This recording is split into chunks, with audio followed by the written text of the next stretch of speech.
제가 호명하시는 분들은 이해하고 답해 주시기를 바랍니다. 김영수,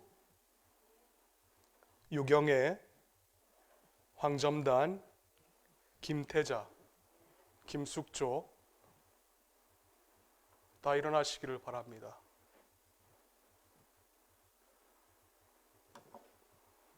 분들은 점심 식사 후에 목장 모임이 있으니까 빠지지 말고 참여하시고 가시기를 바랍니다. 앉아주시기를 바랍니다.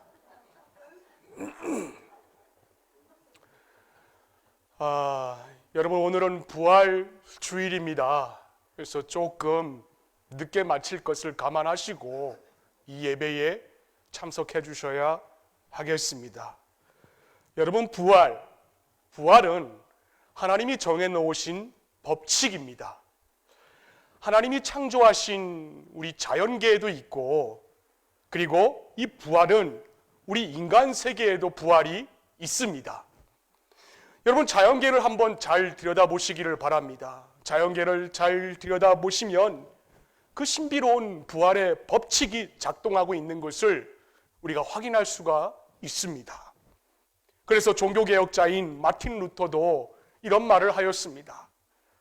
부활에 대한 약속은 성경에서뿐만이 아니라 봄철에 돋아나는 나뭇잎에서도 발견할 수 있다라고 하였습니다. 정말 그렇습니다. 겨울에 죽은 것처럼 단단했던 나무 껍질을 뚫어버리고 파릇파릇한 잎이 나오고, 그리고 아름다운 꽃이 피어납니다. 한 주간 동안 교회에 있다 보면은, 이렇게 마당을 거닐다 보면은 여러 가지 꽃이 핀 나뭇가지들을 발견할 수가 있습니다. 그 나뭇가지들을 보면은 참 신기할 때가 많이 있어요. 며칠 새에 활짝 핀 이 앞에 잔디꽃도 얼마나 신기한지 모르겠습니다. 볼 때에는 이제 머지않아서 각종 꽃이 만발하면은 아마 우리 교회 안에 있는 그 마당에 나비가 훨훨 날아다닐 것입니다. 알이 깨어서 애벌레가 되어 기어다니나 싶었는데, 번데기가 되어서 죽은 것처럼 벌레가 웅크리고 있다가 그 두꺼운 꼬치를 뚫고 나오면 나비가 되어서 하늘을 훨훨 날아다닙니다. 이러한 자연계를 바라볼 때마다 저는 목사로서 참 신기합니다. 왜냐하면 이게 바로 하나님이 자연계 속에 만들어 놓은 부활의 법칙이기 때문에 그렇습니다. 여러분, 마찬가지입니다. 자연계에도 그렇듯이 우리 인간 세계에도 부활의 법칙은 하나님의 아들 예수 그리스도의 부활을 통하여서 미리 우리에게 보여주셨습니다. 우리는 오늘 부활주의를 맞이하여서 부활장을 살펴보려고 합니다. 고린도전서 15장의 말씀, 이 말씀은 흔히 신학자들이 얘기하기를 부활장이다, 그렇게 부릅니다. 바울은 먼저 부활이 분명한 법칙이다 라는 것을 우리에게 증거해주고 있습니다. 자, 우리 한번 성경 한번 읽어보겠습니다. 시작. 그리스도께서 죽은 자 가운데서 다시 살아나셨다 전파되었거늘 너희 중에서 어떤 사람들은 어찌하여 죽은 자 가운데서 부활이 없다 하느냐. 13절. 만일 죽은 자의 부활이 없으면 그리스도도 다시 살아나지 못하셨으리라. 아멘. 그러니까 예수님이 죽으셨다가 부활하신 것은 하나의 부활의 법칙에 따라서 그렇게 되었다라는 겁니다. 근데 많은 사람들이 예수님의 부활을 부정합니다. 특별히 자수성가하신 분들은 더욱더 부활을 부정합니다. 자기의 의지가 강함으로 인하여서 사람이 어떻게 부활할 수 있느냐라고 이야기를 합니다. 그렇게 해서 불가능하다라고 말하는데, 여러분, 그것은 몰라서 그러는 것이에요. 부활은 분명히 있습니다. 그래서 예수님이 부활을 하신 겁니다. 그럼 증거를 대봐라 라고 저에게 질문을 할 수가 있을 거예요. 자, 이제 제가 여러분들에게 증거를 제시해 드리겠습니다. 예수님의 부활에 대한 증거는 너무나 많이 있습니다. 먼저 뭐가 있습니까? 빈 무덤이 있습니다. 예수님의 무덤은 무엇으로 유명할까요? 규모가 큰 것으로요? 모양이 웅장하고 무슨 화려한 것으로요? 아닙니다. 예수님의 무덤은 비어있는 것으로 유명합니다. 그 외에도 여러 가지 증거들이 많이 있어요. 목격자들이 많이 있습니다. 고린도전서 15장 5절로부터 8절까지의 말씀해 보시면 수많은 사람들이 예수 그리스도의 부활을 목격하였다 그래요. 초대교회가 설립되었습니다. 그리고 도망간 제자들이 부활하신 예수님을 만난 후에 백성들에게 나아가서 담대히 증거하자 수많은 사람들이 회개하고 예수 그리스도를 주로 영접하게 되었습니다. 3,000명, 5,000명 이렇게 엄청난 사람들이 모여서 하나의 교회를 이루었습니다. 그리고 2000년 동안 수많은 핍박과 박해에도 불구하고 교회는 예수 그리스도의 리더십을 통하여서 성장해 왔습니다. 그리고 부활을 증거하다가 수많은 제자들이 사람들이 순교를 당하였습니다. 12사도 중에는 요한 빼고 모두가 다 순교를 당했어요. 일요일이 주일이 되었습니다. 공휴일이 되었어요. 주후 321년에 콘스탄틴수 황제가 예배를 보장하려고 그 황제가 제정을 한 게 바로 주일입니다. 주일은 부활할 날을 기념하는 것입니다. 그렇기 때문에 이 주일을 예배에 참석하지 않는 분들은 이 부활의 사상을 부정하는 자와 똑같다라는 것입니다. 이 모두가 예수님이 부활하지 않았다면 어떻게 세상의 일요일이 주일로 바뀌었을 것입니까? 이와 같이 확실한 증거가 너무 많아서 영국에 옥스퍼드 대학이 있습니다. 그 옥스퍼드 대학의 역사학과 교수였던 토마스 아놀드라는 역사가가 있는데 교수입니다. 그 교수가 그 역사가의 양심으로 이렇게 말을 하였습니다. 나는 십자가의 부활 사건을 면밀히 역사학적으로 검토한 결과 이보다 더 확실한 역사적 증거를 갖고 있는 사실은 인류 역사상 없다고 단언한다 라고 옥스퍼드 대학의 역사학과 홈페이지에 기록이 되어 있습니다. 때문에 저와 여러분은 예수님의 부활을 조금의 의심도 없이 확신할 수 있기를 바랍니다. 그런데 우리 인간들에게도 부활이 있어요. 그리고 놀랍게도 신자들의 부활에 있는 게 아니라 불신자의 부활도 있다라는 겁니다. 한 사람의 예외도 없어요. 믿지 않는 자도 부활을 합니다. 그런데 문제가 있어요. 그게 뭐냐면은 믿지 않는 자들의 부활과 우리의 부활과는 판이하게 다르다라는 것입니다. 세 종류가 있습니다. 부활에는 예수님의 부활이 있고 두 번째는 믿는 자의 부활이 있으며 마지막으로는 불신자의 부활이 있습니다. 여러분 부활은 반드시 있습니다. 그리고 저와 여러분의 삶 가운데 차후에 죽어서라도 반드시 부활은 이루어지는 것입니다. 때문에 그것에 맞추어서 우리가 인생을 살아야 할 것이에요. 만일 부활을 믿지 않고 세상의 그 부가 전부인 줄 알고 마음대로 살다가 나중에 그 부활의 사실인 것을 알게 되면은 그때는 후회가 막심할 것입니다. 그때는 후회해도 소용이 없을 것이에요. 자, 그렇다면은 우리가 어떻게 부활의 법칙에 맞추어서 이 땅에서 삶을 살아야 될까? 저는 여러분들에게 오늘 이 시간 두 가지를 제의를 드리려고 합니다. 하나는 뭔가 하면은 예수의 부활에 있기에 우리가 이 땅에 사는 동안 믿음으로 확신을 가지고 살면 되는 것입니다. 그리고 다음으로는 두 번째로는 부활의 법칙이 있기에 우리는 그 신자의 부활에 있기에 헌신의 열정을 가지고 교회와 하나님의 나라를 위하여서 우리가 살아가야 한다라는 것입니다. 오늘 이 시간 이 두 가지를 여러분들에게 제가 제의를 드리고 싶어요. 자, 먼저 첫 번째입니다. 부활의 법칙에 있기에 믿음으로 구원받는 그 확신을 가지고 살아야 한다. 여러분 예수님은 부활하셨어요. 여기엔 중요한 두 가지를 증명해 주셨습니다. 먼저 예수가 부활을 하음으로 인하여서 그분이 하나님의 아들이라는 것을 우리에게 증명해 주셨습니다. 우리 성경 한번 보겠습니다. 다 함께 읽겠습니다. 시작.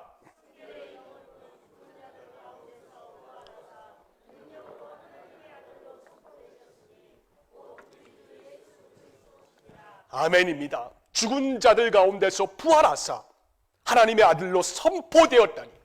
그런데 왜 하나님의 아들이 저 십자가 사형틀에 죽으셨는가라는 것입니다. 다른 것 없지요. 바로 우리의 죄를 대속해 주기 위함입니다. 성경 한번 보겠습니다. 시작. 예수는 우리가 범죄한 것 때문에 내줌이 되고 또한 우리를 의롭다 하시기 위하여 살아나셨느니라.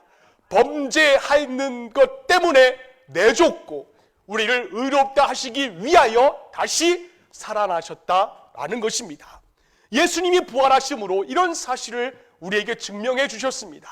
때문에 이제 오직 믿음으로 죄사함을 받고 의인으로 인정되어서 영원한 사망에서 구원받고 우리 모두가 다 영생을 누리게 되는 것입니다. 우리 모두가 다 장차 그 영광스러운 하나님의 나라에 들어가서 하나님과 함께 거기에는 눈물도 없고 슬픔도 없고 그곳에서 영원히 기쁨을 누리면서 살아갈 수가 있게 되었다라는 것입니다. 이 모든 것이 예수님이 십자가에서 다 이루었다 선언하셨고 그 말씀은 죄값을 다 치렀다라는 말입니다. 때문에 부활은 바로 그 모든 것을 확증하는 영수증이나 마찬가지라는 겁니다. 그러니까 우리는 그 사실을 그저 믿기만 하면은 구원을 받는다라는 겁니다.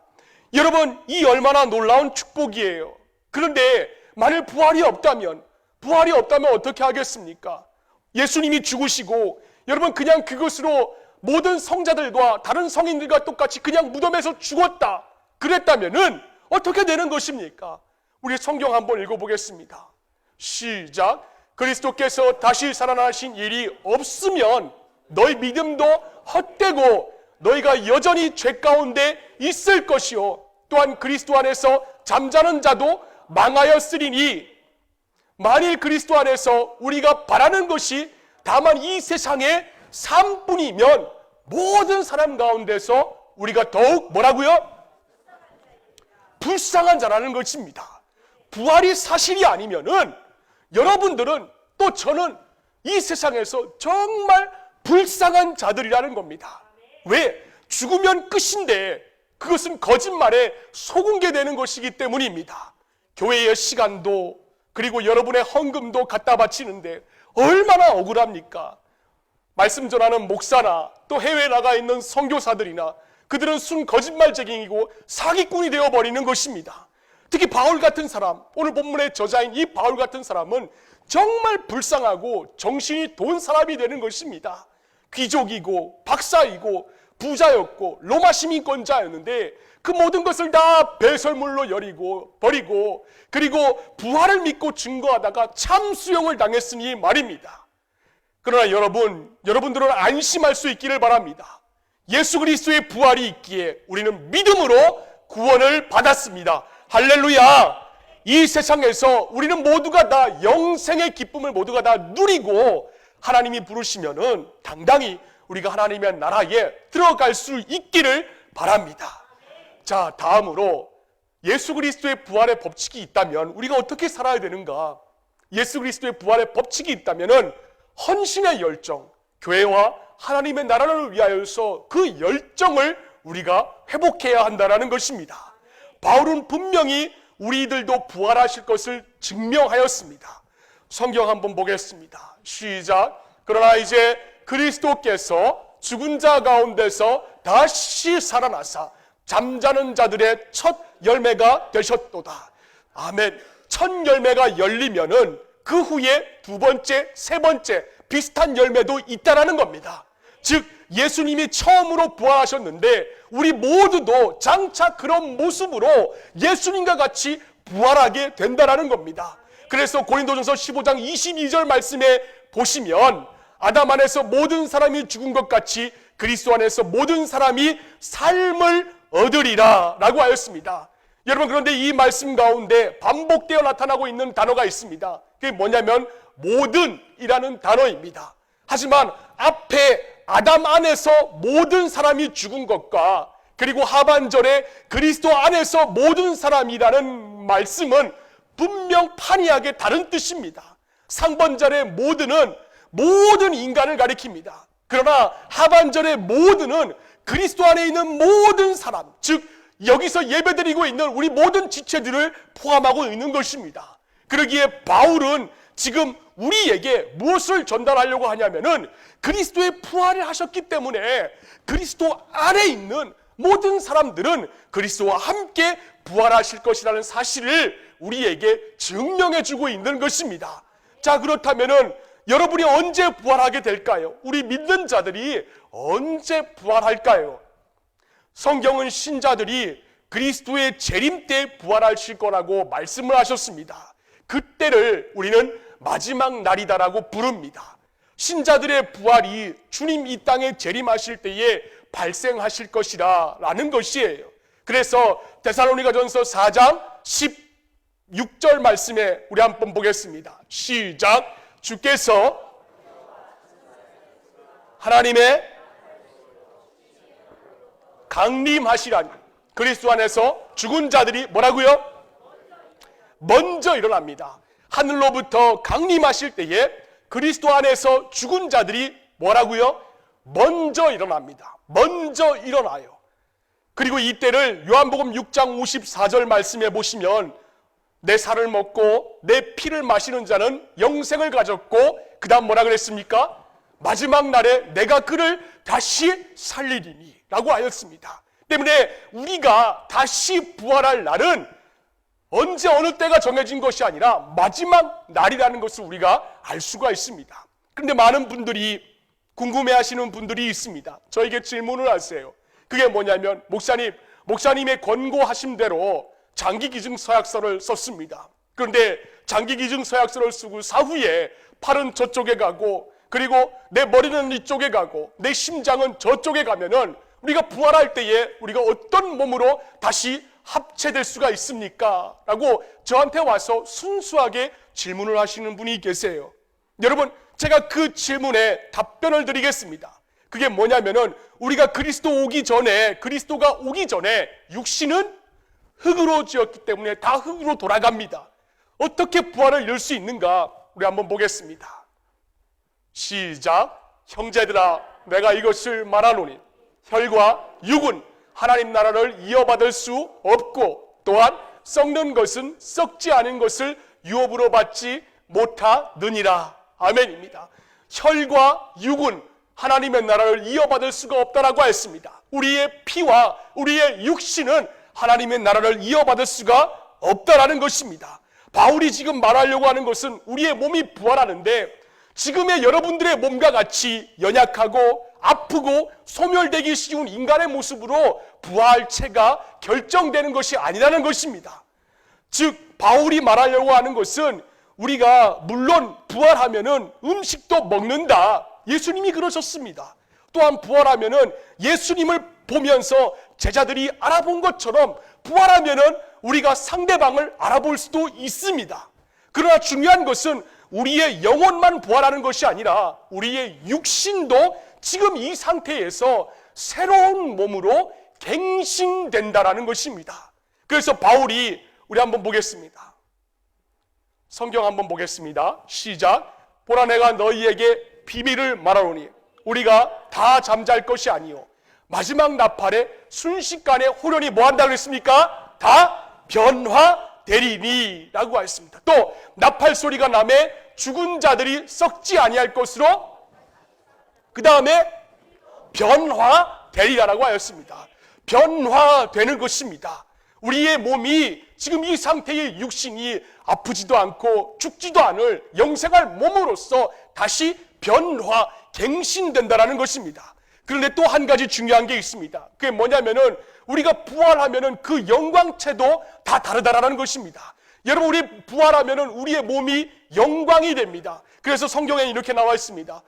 시작. 해의 영광이 다르고 달의 영광이 다르며 별의 영광도 다른데 별과 별의 영광이 다르도다. 아멘입니다. 우리의 부활체는 영광이 다 다르다라는 것입니다. 때문에 부활의 영광을 위하여서 우리가 이 땅에서 어떠한 자세로 신앙생활을 해야 되는가? 교회와 하나님의 나라를 위하여서 헌신의 열정을 할 수 있도록 우리가 재다짐하고 헌신을 맡겨야 한다라는 것입니다. 만일 부활이 없다면은, 여러분 천국이 없다면은 제멋대로 욕망 가운데서 마구마구 죄를 지으면서 쾌락주의자로 사는 게 훨씬 더 똑똑한 짓일지도 모릅니다. 여러분, 오늘 바울이 그 당시에 정말로 그런 일이 있었습니다. 성경 한번 보겠습니다. 고린도전서 15장 22절 말씀해 보시면은 죽은 자가 다시 살아나지 못한다면은 내일 죽일 터이니 먹고 마시자 하리라 라고 했습니다. 내일 죽을 거니까 먹고 마시자. 케세라세라입니다. 잘 될 대로 되라는 식입니다. 여러분, 우리는 예수님처럼 영광스러운 몸으로 부활할 사람들입니다. 더 큰 영광을 위해서 열정을 다해서 헌신하는 게 바로 지혜로운 인생이라는 것입니다. 그래서 바울은 권면합니다. 고린도전서 15장 58절 말씀해 보시면 그러므로 내 사랑하는 형제들아 견실하며 흔들리지 말고, 그 다음에 뭐라 그랬습니까? 항상 주의 일에 더욱 힘쓰는 자들이 되라 라고 하였습니다. 항상 그랬습니다. 아무쪼록 신자의 부활이 있기에 남은 생에 주님이 맡겨주신 일들을 잘 감당할 수 있는 여러분들이 될 수 있기를 바랍니다. 가정에서, 교회에서, 직장에서, 어디서든지 여러분 교회와 하나님의 나라를 위해서 충성할 수 있기를 바랍니다. 그래서 장차 천국에 들어갈 때에, 부활할 때에 여러분 영광체가 다 다르다라고 했듯이 우리 교회에 속한 모든 지체들만큼은 다른 어떤 지체들보다도 더욱더 부활의 영광이 확연하게 드러날 수 있는 우리 모든 지체들 될 수 있기를 주님의 이름으로 축원을 드립니다. 자, 그렇다면 어떻게 해야 되는가? 부활이 있기에 더욱 구원의 확신을 가지라. 그럼 두 번째는 헌신의 열정을 가진다면은 우리는 앞으로 어떻게 살아가야 되겠는가라는 겁니다. 다른 것 없습니다. 불신자의 부활도 있습니다.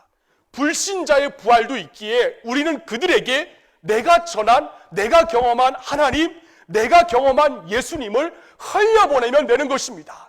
다른 말로 표현하면 전도하라는 것입니다. 여러분, 신자와 불신자의 부활은요 함께 일어납니다. 우리 한번 보겠습니다. 시작. 이를 놀랍게 여기지 말라. 무덤 속에 있는 자가 다 그의 음성을 들을 때가 오나니 선한 일을 행한 자는 그 다음에 심판의 부활로 나오리라. 아멘입니다. 여러분, 같이 나와요. 신자의 부활과 불신자의 부활이 함께 이루어집니다.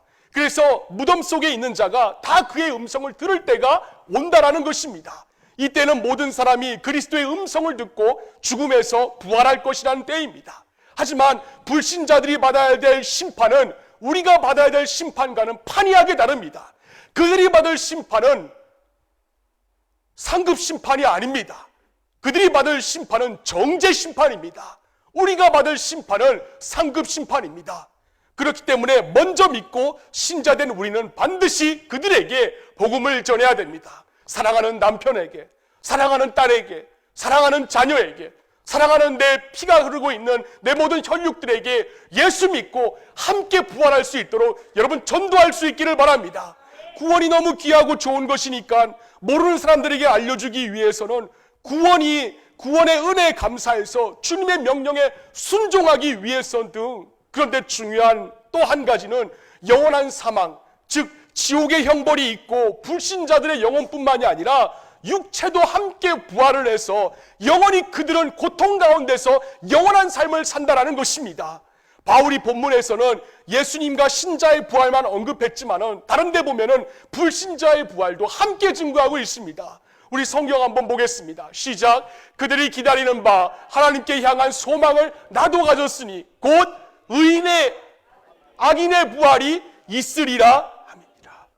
의인과 악인의 부활이 함께 있다라는 것입니다. 의인은 믿음으로 살고 죄사함 받은 믿음의 의인을 의미합니다. 악인은 믿지 않아서 죄인으로 이렇게 머물러 있는 사람을 의미합니다. 때문에 신자, 즉 의인만 부활하는 게 아니라 하나님을 알지 못하는 자들도 함께 우리와 부활을 한다라는 겁니다. 그러니까 신자는 영생을 위하여서 아름다운 몸으로 부활을 하지만은 불신자는 부활은 하긴 하는데 영원한 사막, 즉 영원한 그 지옥 형벌에서 머물기 위하여서 부활을 한다라는 것입니다.